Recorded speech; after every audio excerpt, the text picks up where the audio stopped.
Greetings, fair listeners, and thank you for joining me once again as we celebrate stories and storytelling in all their forms and the bards and artists who bring them all to life. I am the Tale Collector and your host, Erica Adams.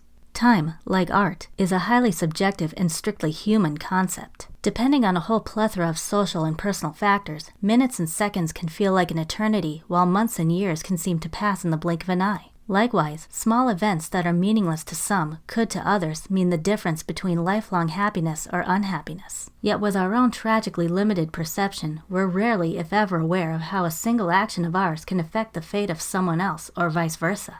What if this or that happened just a second sooner or later? What if this or that didn't happen at all? Would the new result be necessarily better or worse than any other?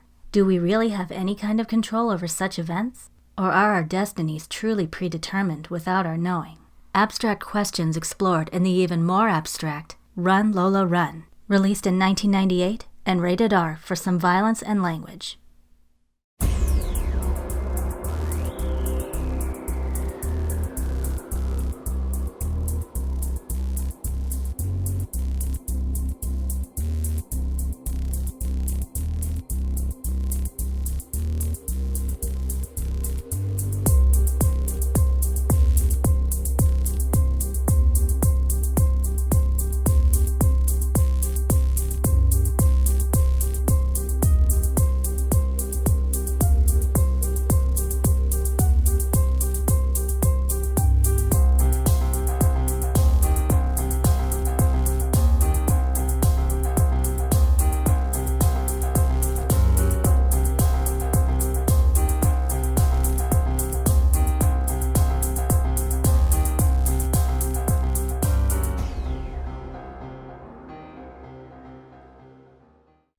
Lola, already frazzled from her moped being stolen, is dealt another hectic blow by a phone call from her boyfriend, Monty. He is beside himself with panic. He's just misplaced a small fortune that was to be brought to Ronnie, a local mob boss. Unless Monty can get his hands on 100,000 marks by noon, a mere 20 minutes away, his life is forfeit. Despite Lola's pleas not to be rash, Monty, in his desperation, tells her his plan to rob a supermarket at gunpoint before he ends the call. With no transportation, no communication, no ideas, and no choice, all Lola can do now is run. Run to save Monty from himself. Run past any obstacle that stands in her way. Run through as many of the bustling streets of Berlin as it takes. But anything and everything can happen along Lola's route, and even the briefest of her encounters with friends, family, and perfect strangers have numerous unforeseen consequences on each of their lives.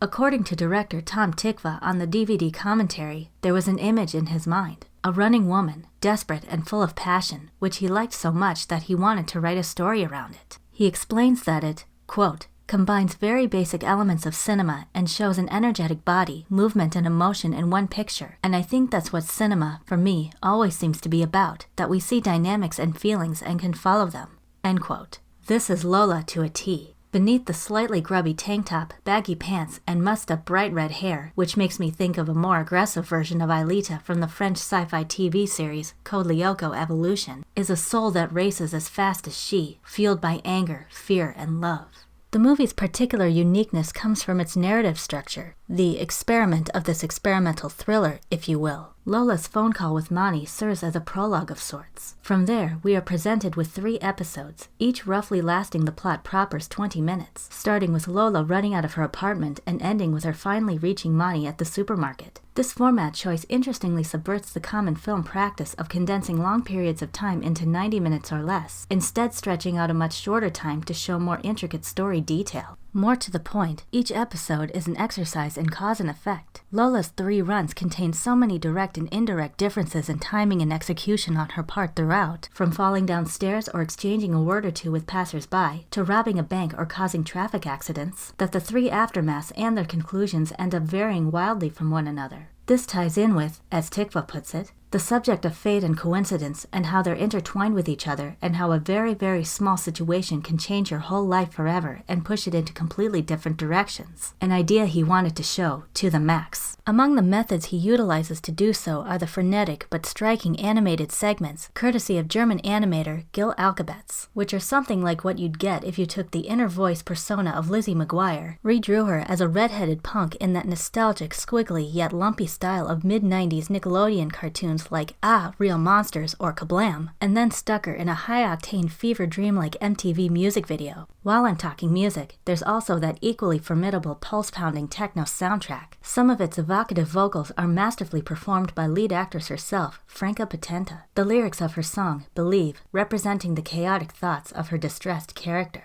Like Jasper Morello, I first watched Run Lola Run in my LSE Film Appreciation course, this one to learn about artistic camera editing. Think Darren Aronofsky's Requiem for a Dream, except with an emphasis on providence instead of drug addiction. One of the most significant examples here is the rapid succession of flashing photos that reveal the multiple assorted fates of the side characters impacted by Lola's run. Take Doris, an impoverished woman pushing her toddler in a stroller. In the first episode, she is almost knocked over by Lola and angrily shouts after her. She later loses her young son to CPS, steals another baby in her grief, and is chased down. In the second, she is again struck by Lola, who this time around is limping due to a jerk tripping her. Doris later plays the lottery and wins the jackpot, allowing her family to live in happy luxury. But in the third, Lola manages to pass Doris without incident. The latter chats with a church member, finds God through Mass and Bible readings, and is last seen handing out religious pamphlets. Other such diverse cast members whose fates may or may not be set in stone include, but aren't limited to, a guy on a bike, a female bank employee, a security guard, and a homeless man. Besides being a novel piece of editing art in and of itself, it's a quick and succinct way of illustrating, 1. the thematic concept of the butterfly effect without disrupting the film's high-speed pace, and 2. the fact that every person out there, regardless of how little we know them or whether we ever meet them at all, has a life, with all its own joys, sorrows, and humanity.